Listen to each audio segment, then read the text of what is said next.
Step 7, humbly asked him to remove our shortcomings. Step 7 is all about humility and gaining a higher concept of humility. Alcoholics and addicts, humility is not high on our list of attributes. Typically, we're all about ourselves. Narcissism, pride, these all go before the fall. When it comes to humility, people often confuse it with humiliation, even though they're completely different. Humility really means being right size, knowing where I fit in God's world, between other people, my concept of myself, and what my higher power's will for me is. And that's really what our goal is with Step 7, is to humbly ask God to remove our shortcomings. The first 6 steps we went through and we admitted we were powerless. We admitted the way we were living was insane. We tried to develop a concept of God as we understood Him. We went back, we took a moral inventory. We humbled ourselves a little bit by letting somebody else know exactly what we were all about. Then we became entirely ready to remove all those defects of character. Here's where they separate the men from the boys. Here's where we sit down and we say, we really are desiring to do the best we can, to be the best we can. And that's extraordinarily important. Because as alcoholics and addicts, we get the cause and the effect mixed up. It's very easy for me when things are going well to say, look how great I am, what a self-made man I am. When I think about it, what did I ever create? Any gift, any talent, anything that I have is really by the grace of God. So I got to get right-sized. And when I become entirely ready to remove these defects of character, like what kind of defects are there? Again, you can go back to the 7 deadly sins.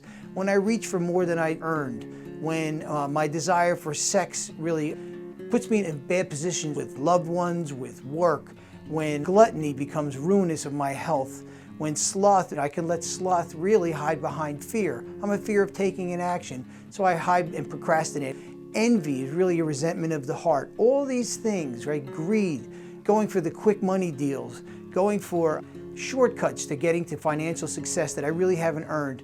These are defects of character which anybody can make a list. That's what we did in Step 6. Now it's Step 7. I'm asking my higher power, as I understand Him, to please come and remove these things from me. He removed the obsession for me to drink and drug. If my higher power can remove that obsession, under the right conditions, there's no doubt He can remove just about any other situation that's having a negative impact on my life and the people around me.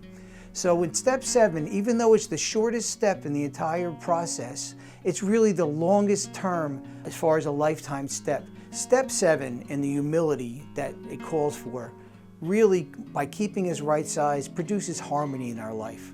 We're no longer at odds with other people, with society as a whole. We realize where we fit in. And that really is harmony. The word harmony means heaven. If you look in Old English, that's actually what it means. So we can have a little bit of peace of mind, a little touch of heaven here on earth. We don't seek to escape through drugs and alcohol. We're not looking at the pain that's inside of us. We have a way of dealing with it by turning it over to a power greater than myself.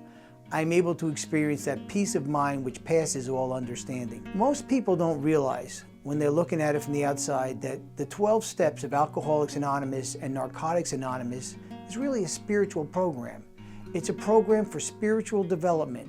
It's a program that shows me as an active alcoholic how to not just get sober, but how to live in harmony with my fellow men and women. And that's really what this is all about. I didn't get sober just to not drink and drug. I got sober to have a life, to experience life at its fullest. The idea is the #1 cause of issues in my life and most alcoholics' lives is fear, self-centered fear. Self-centered fear of losing what I already have or not getting what I think I deserve. So by becoming humble and asking God, when I recognize this as a character defect, to remove that, I can become one with everyone around me and one with myself, more importantly. Stay clean and sober and move on to the next step, which is Step 8.